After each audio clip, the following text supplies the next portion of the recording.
வணக்கம். இன்றைய முக்கிய செய்திகள். முன்னாள் பாரத பிரதமர் ராஜீவ்காந்தியின் பிறந்த நாள் புதுச்சேரி அரசு சார்பில் இன்று கொண்டாடப்பட்டது. முன்னாள் பாரத பிரதமர் ராஜீவ்காந்தியின் பிறந்த நாள் புதுச்சேரி அரசு சார்பில் இன்று கொண்டாடப்பட்டது. இதனையொட்டி தட்டாஞ்சாவடி ராஜீவ்காந்தி சதுக்கத்தில் அமைந்துள்ள அவரது சிலைக்கு துணைநிலை ஆளுநர் கைலாஷ்நாதன், முதலமைச்சர் ரங்கசாமி, பொதுப்பணித்துறை அமைச்சர் லட்சுமி நாராயணன், சட்டப்பேரவை துணைத் தலைவர் ராஜவேலு, அரசு கொறடா ஏகேடி ஆறுமுகம், சட்டமன்ற உறுப்பினர்கள் சரவணன்குமார், KSP ரமேஷ், பாஸ்கர் என்கிற தட்சிணாமூர்த்தி ஆகியோர் மாலை அணிவித்து மரியாதை செலுத்தினர். நிகழ்ச்சியில் சர்வ மத பிரார்த்தனையுடன் புதுச்சேரி பாரதியார் பல்கலைக்கூட ஆசிரியர் மற்றும் மாணவர்களின் தேசபக்தி பாடல்கள் இசைக்கப்பட்டன. பின்னர் முதலமைச்சர் சத் பவனா உறுதிமொழி வாசிக்க அனைவரும் எடுத்துக் கொண்டனர். இதனைத் தொடர்ந்து காங்கிரஸ் கட்சி சார்பில் காங்கிரஸ் கட்சியினர் ஊர்வலமாக வந்து ராஜீவ்காந்தி சிலைக்கு மாலை அணிவித்து மரியாதை செலுத்தினார்கள்.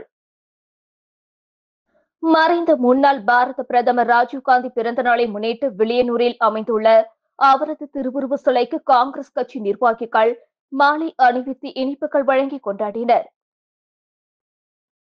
மறைந்த முன்னாள் பாரத பிரதமர் ராஜீவ்காந்தியின் பிறந்த தினத்தை முன்னிட்டு வில்லியனூர் கொம்யூன் பஞ்சாயத்து அலுவலகம் எதிரே அமைந்துள்ள அவரது திருவுருவ சிலைக்கு காங்கிரஸ் கட்சியின் PCC ராஜ்குமார் தலைமையில் மேற்கு மாவட்ட துணைத் தலைவர் முருகையன், ஜான் பாஷா, ரீட்டா முன்னிலையில் ராஜீவ்காந்தியின் திருவுருவ சிலைக்கு மாலை அணிவித்து மரியாதை செலுத்தியது தொடர்ந்து கோஷங்களை எழுப்பி பொதுமக்களுக்கு இனிப்புகள் வழங்கி கொண்டாடப்பட்டது. நிகழ்ச்சியில் வில்லியனூர் காங்கிரஸ் கட்சி நிர்வாகிகள் உட்பட ஏராளமானோர் உடனிருந்தனர். புதுச்சேரி மணவெளி தொகுதியில் 1,28,00,000 ரூபாய் மதிப்பில் அரியாங்குப்பம், இடையார்பாளையம், ஜலகண்டேஸ்வர நகரில் சாலைகள் மற்றும் வடிகால் வாய்க்கால் அமைக்கும் பணியினை முதலமைச்சர் ரங்கசாமி பூஜை செய்து தொடங்கி வைத்தார். புதுச்சேரி அரசு பொதுப்பணித்துறை சார்பில் மணவெளி தொகுதி அரியாங்குப்பம், இடையார்பாளையம், ஜலகண்டேஸ்வர நகரில் சாலைகள் மற்றும் வடிகால் வாய்க்கால்களை மேம்படுத்துவதற்காக ரூபாய் 1,28,00,000 மதிப்பில் பணிகள் மேற்கொள்ளப்பட உள்ளது. இதற்கான பூமி பூஜை நடைபெற்றது. இதில் கலந்து கொண்ட முதலமைச்சர் ரங்கசாமி மற்றும் தொகுதியின் சட்டமன்ற உறுப்பினரும் சபாநாயகருமான செல்வம் பூஜை செய்து பணியினை தொடங்கி வைத்தனர். இந்த நிகழ்ச்சியில் தலைமை பொறியாளர் வீரசெல்வம், செயற்பொறியாளர் சந்திரகுமார், உதவி பொறியாளர் கோபி, இளநிலை பொறியாளர் நடராஜன் உள்ளிட்ட பலர் கலந்து கொண்டனர். புதுச்சேரியில் கட்டுப்பாட்டை இழந்த வேன் பைக் மீது மோதியதில் பைக்கில் வந்த பெண் உயிரிழந்தது தொடர்பான CCTV காட்சிகள் வெளியாகி அதிர்ச்சியை ஏற்படுத்தியுள்ளது. புதுச்சேரி இளங்கோ நகரை சேர்ந்தவர் சுரேஷ். இவர் நேற்றிரவு தனது தாய்க்கு ஜிப்மர் மருத்துவமனையில் உடல் பரிசோதனை செய்து கொண்டு அவருக்கு சொந்தமான டெம்போ வேனில் தனது தாயை காரைக்காலில் உள்ள வீட்டில் விட சென்றார். வேனை சண்முகப்பிரியன் என்கிற நபர் ஓட்டினார். ஏனெனில் கடலூர் சாலை அரியாங்குப்பம் காவல் நிலையம் அருகே வேன் சென்று கொண்டிருந்த பொழுது அங்கு நின்று கொண்டிருந்த ஒரு வாகனம் மீது மோதாமல் இருக்க வேனை லேசாக திருப்பி உள்ளார். அப்பொழுது அங்கிருந்த பேரிகாட் மீது மோதிய வேன் கட்டுப்பாட்டு இழந்து எதிர் சாலைக்கு சென்று எதிரே இருசக்கர வாகனத்தில் வந்த பெண் மீது மோதியது. இதில் அந்த பெண் தூக்கி வீசப்பட்டார்.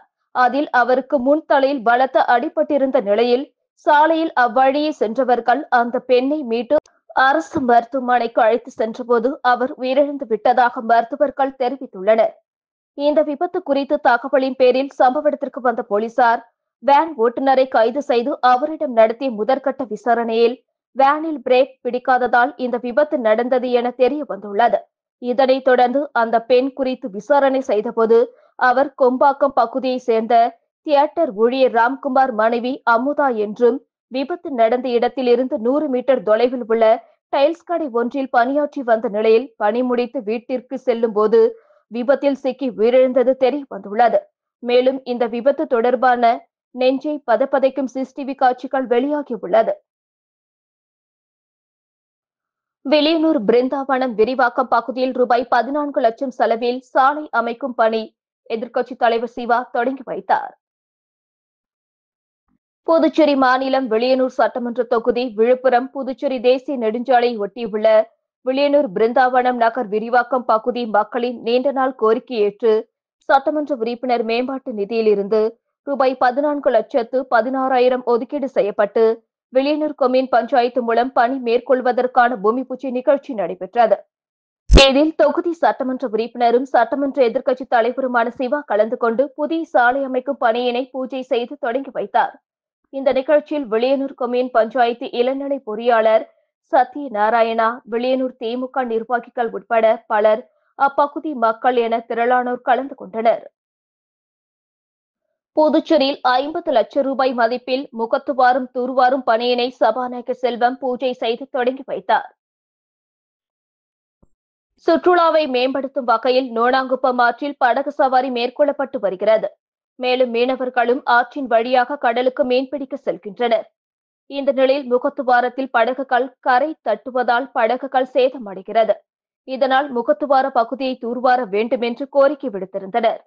இந்த நிலையில் நோனாங்குப்பம் ஆற்றின் முகத்துவாரத்தை 50 லட்சம் செலவில் தூர்வாரும் பணி இன்று தொடங்கப்பட்டது. இதில் சிறப்பு விருந்தினராக கலந்து கொண்ட சபாநாயகர் செல்வம் பூஜை செய்து தொடங்கி வைத்தார். இதுகுறித்து சபாநாயகர் செல்வம் கூறும்போது, சுற்றுலாவை மேம்படுத்தும் வகையில் முகத்துவாரம் தூர்வாரப்படுகிறது. இதனால் சுற்றுலா செல்லும் படகுகளும் மீனவர்களின் படகுகளும் சேதம் அடைவதை தடுக்கலாம் என்றும் குறிப்பிட்டுள்ளார்.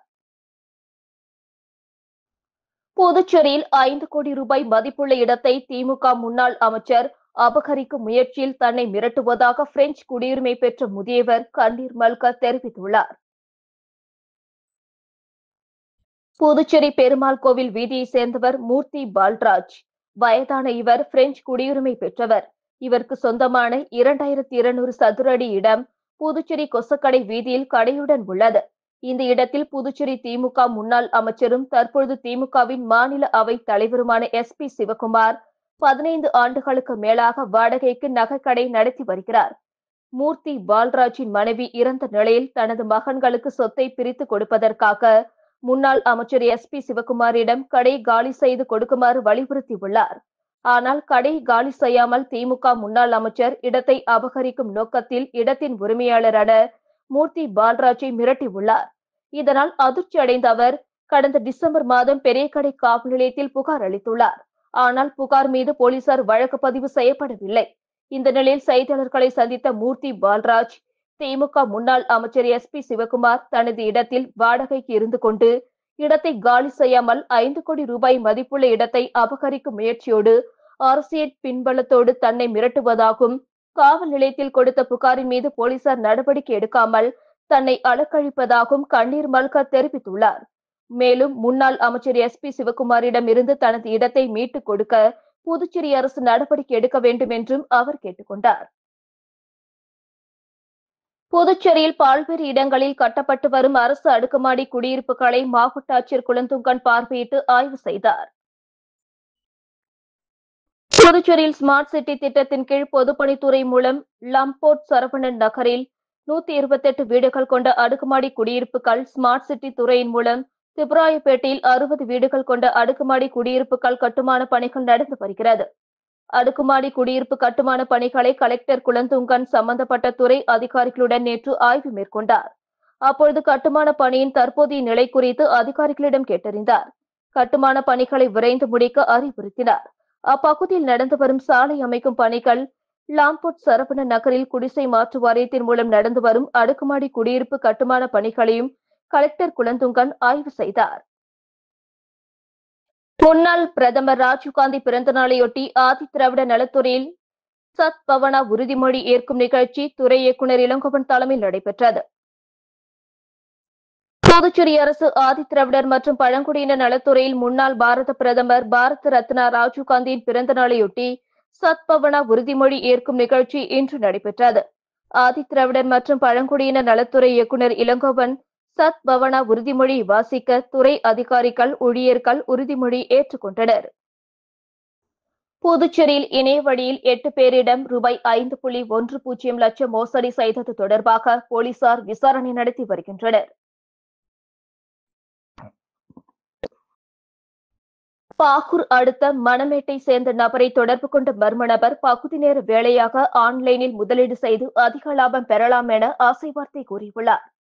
இதை நம்பிய அவர் பல்வேறு தவணைகளாக மர்ம நபர் தெரிவித்த ஆன்லைன் வர்த்தகத்தில் ரூபாய் 2,61,678 ரூபாயை முதலீடு செய்துள்ளார்.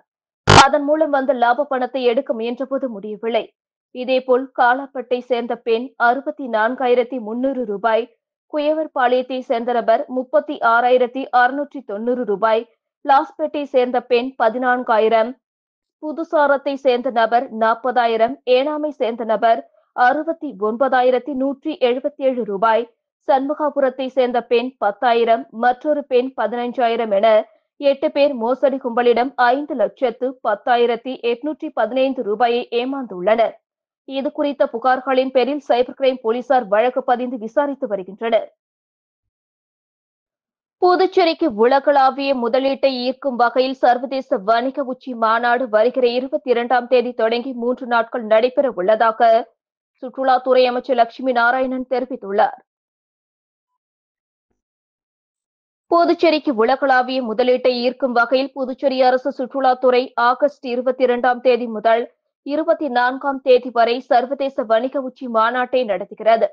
இது குறித்து செய்தியாளர்களை சந்தித்த சுற்றுலாத்துறை அமைச்சர் லட்சுமி நாராயணன், புதுச்சேரி அரசு சுற்றுலாத்துறை சார்பில் சர்வதேச வணிக உச்சி மாநாடு பழைய துறைமுகத்தில் உள்ள கண்காட்சி மற்றும் வர்த்தக மையத்தில் நடைபெறுகிறது. 22ஆம் தேதி தொடங்கி 3 நாள் நடைபெறும் மாநாட்டை துணைநிலை ஆளுநர் கைலாஷ்நாதன், முதலமைச்சர் ரங்கசாமி ஆகியோர் தொடங்கி வைக்கிறார்கள் என்று குறிப்பிட்டார். புதிய முதலீடுகளை ஈர்ப்பதையும் பிராந்தியத்தில் வேலை வாய்ப்புகளை உருவாக்குவதையும் நோக்கமாக கொண்டு இந்திய வம்சாவளி மக்களுக்கான உலகளாவிய அமைப்புடன் இணைந்து நடைபெறும் உச்சி மாநாட்டில் 30க்கும் மேற்பட்ட நாடுகளை சேர்ந்த 600க்கும் தொழில் முனைவோர்கள் கலந்து கொள்ள உள்ளனர் என்று தெரிவித்தார். மேலும் 200க்கும் மேற்பட்ட சர்வதேச வணிக தலைவர்கள் மற்றும் 300க்கும் மேற்பட்ட இந்திய தொழில் முனைவோர், 100க்கும் மேற்பட்ட ஸ்டால்களில் வணிகர்கள் தங்கள் தயாரிப்புகள் மற்றும் புதுமைகளை காட்சிப்படுத்த உள்ளனர் என்று தெரிவித்த அவர், 50க்கும் மேற்பட்ட புகழ்பெற்ற பேச்சாளர்கள் கலந்து கொள்கிறார்கள் என்று தெரிவித்தார். எக்கோலாங் கிளாஸ் அரசு தொடக்கப்பள்ளியை ரூபாய் 36 லட்சத்தில் சீரமைக்கும் பணியினை தொகுதி சட்டமன்ற உறுப்பினர் நேரு பூஜை செய்து தொடங்கி வைத்தார். புதுச்சேரி உருளையன்பேட்டை தொகுதிக்குட்பட்ட லப்போர்ட் வீதியில் உள்ள எக்கோலாங் கிளாஸ் அரசு தொடக்கப்பள்ளியை ரூபாய் 36 லட்சம் மதிப்பில் சீரமைக்கும் பணியின் துவக்க விழா நடைபெற்றது. பள்ளி வளாகத்தில் நடைபெற்ற விழாவில் சிறப்பு விருந்தினராக தொகுதி சட்டமன்ற உறுப்பினர் நேரு கலந்து கொண்டு பூஜை செய்து பணியினை தொடங்கி வைத்தார். இந்த நிகழ்ச்சியில் துறை அதிகாரிகள், பள்ளி தலைமை ஆசிரியர், இருபால் ஆசிரியர்கள் மற்றும் மனிதநேய மக்கள் சேவை மைய நிர்வாகிகள் திரளாக கலந்து கொண்டனர். இந்திய தேர்தல் ஆணையத்தின் நிர்வாக சீர்கேட்டை கண்டித்து தமிழ்நாடு தௌஹீத் ஜமாத் சார்பில் கண்டன ஆர்ப்பாட்டம் புதுச்சேரியில் நடைபெற்றது. இதில் நூற்றுக்கணக்கான ஆண்கள், பெண்கள் கலந்து கொண்டு தேர்தல் ஆணையத்தை கண்டித்து கண்டன கோஷங்கள் எழுப்பினார்கள். தேர்தல் ஆணையத்தின் சிறப்பு தீவிர திருத்தம் மற்றும் தேர்தல் ஆணைய நிர்வாக சீர்கேட்டை கண்டித்து தமிழ்நாடு தௌஹீத் ஜமாத் சார்பில் கண்டன ஆர்ப்பாட்டம் புதுச்சேரி பழைய பேருந்து நிலையம் அருகே நடைபெற்றது. ஆர்ப்பாட்டத்திற்கு தமிழ்நாடு தௌஹீத் ஜமாத் புதுச்சேரி மாவட்ட தலைவர் ஹபீப் ரஹ்மான் தலைமை தாங்க தமிழ்நாடு மாநில பொதுச் செயலாளர் முஜிபுர் ரஹ்மான் கலந்து கொண்டு கண்டன உரையாற்றினார். புதுச்சேரி முழுவதிலும் இருந்து தமிழ்நாடு தௌஹீத் ஜமாத்தை சேர்ந்த நூற்றுக்கணக்கான ஆண்கள், பெண்கள் கலந்து கொண்டு தேர்தல் ஆணையத்தை கண்டித்து கண்டன கோஷங்கள் எழுப்பினார்கள். கண்டன உரையில் முஜிபுர் ரஹ்மான் பேசும்போது, வாக்காளர்கள் நீக்கிய தேர்தல் ஆணையம் விரிவான ஆதாரங்களை வெளியிடும் வரை போராட்டங்கள் தொடரும் என்றார். பருவமழையை எதிர்கொள்ள தயாராக இருக்க வேண்டும் என்று துறைகளுக்கு மாவட்ட ஆட்சியர் குலந்துங்கன் உத்தரவு பிறப்பித்துள்ளார். புதுச்சேரி மாவட்ட ஆட்சியர் குலந்துங்கன் அனைத்து அரசு துறைகளுக்கும் பிறப்பித்துள்ள உத்தரவில், பருவமழை துவங்குவதற்கு முன் அடுத்த மாதத்திற்குள் அனைத்து நீர்வரத்து வாய்க்கால்களையும் தூர்வார வேண்டும். வாய்க்கால் அடைப்புகளை சரி செய்வதில் கூடுதல் கவனம் செலுத்த வேண்டும். அனைத்து குடிநீர் தொட்டிகளையும் சுத்தமாக வைத்திருக்க வேண்டும். மழை காலங்களில் கூடுதல் மோட்டார் பம்புகள் தயார் நிலையில் வைக்க வேண்டும். பொதுமக்களுக்கு சுத்தமான குடிநீர் விநியோகம் செய்வதை உறுதி செய்ய வேண்டும். மழை காலத்தில் 24 மணி நேரமும் அரசு ஊழியர்கள் பணியில் இருக்க வேண்டும். கடந்த முறை நீர் தேங்கிய கிருஷ்ணா நகர், ரெயின்போ நகர், வெங்கடா நகர் மற்றும் பூமியன்பேட்டை உள்ளிட்ட தாழ்வான பகுதிகளில் வாய்க்கால்களை தூர்வாரி மீண்டும் நீர் தேங்காத வகையில் கூடுதல் கவனம் செலுத்த வேண்டும். பொதுப்பணித்துறை அதிகாரிகள் சாத்தனூர் மற்றும் வீடூர் அணைகள் திறக்கும் போது கரையோர மக்கள் பாதிக்காத வகையில் தமிழக அதிகாரிகளுடன் தொடர்பில் இருக்க வேண்டும். கொம்யூன் ஆணையர்கள் தங்களது பகுதியில் உள்ள ஏரிகளை தினசரி கண்காணிக்க வேண்டும். போதிய மருந்து, மாத்திரைகள், ஆம்புலன்ஸ் மற்றும் மருத்துவ குழுக்களை தயார் நிலையில் வைத்திருக்க வேண்டும் என குறிப்பிட்டுள்ளார். பேரிடர் மேலாண்மை துறை நிதியின் மூலம் கடலோர காவல் படைக்கு புதிதாக வாங்கப்பட்ட 3 ரப்பர் மீட்பு படகுகளை சீனியர் எஸ்பி கலைவாணன் பார்வையிட்டு சோதனை மேற்கொண்டார். புதுச்சேரி தேங்காய்த்திட்டு துறைமுக வளாகத்தில் கடலோர காவல் படை நிலையம் செயல்பட்டு வருகிறது. இங்கு பேரிடர் காலங்களில் மீட்பு பணிகள் மேற்கொள்ளப்பட்டு வருகிறது. இந்நிலையில் இயற்கை பேரிடர் காலத்தில் மீட்பு பணிகளை விரைவாக மேற்கொள்ளும் வகையில் பேரிடர் மேலாண்மை துறை மூலம் ரூபாய் 18 லட்சம் மதிப்பீட்டில் அரக்கோணம் தேசிய பேரிடர் மீட்பு பிரிவில் இருந்து புதிதாக 3 ரப்பர் படகுகள் வாங்கப்பட்டுள்ளன. அதன்படி புதுச்சேரி கடலோர காவல் நிலையத்திற்கு ஒப்படைக்கப்பட்ட பேரிடர் மீட்பு படகுகளை சீனியர் எஸ்பி கலைவாணன் பார்வையிட்டு சோதனை மேற்கொண்டார். இதில் கடலோர காவல்படை இன்ஸ்பெக்டர் வேலையன் மற்றும் போலீசார் உடனிருந்தனர். புதிதாக வாங்கப்பட்டுள்ள ரப்பர் மீட்பு படகுகள் மூலம் பேரிடர் காலங்களில் குடியிருப்பு பகுதிகளில் ஏற்படும் பாதிப்புகளில் இருந்து மக்களை விரைவாக மீட்க முடியும். பெட்ரோலியம் இயங்க இந்த படகுகளை இயக்க போதிய பயிற்சி தேவைப்படுகிறது. இதற்காக கடலோர காவல் படையில் 6 பேர் தேர்வு செய்யப்பட்டு பயிற்சிக்காக தேசிய பேரிடர் மீட்பு பிரிவிற்கு அனுப்பி வைக்கப்பட உள்ளனர் என தெரிவிக்கப்பட்டுள்ளது. இத்துடன் செய்திகள் நிறைவடைந்தன. வணக்கம்.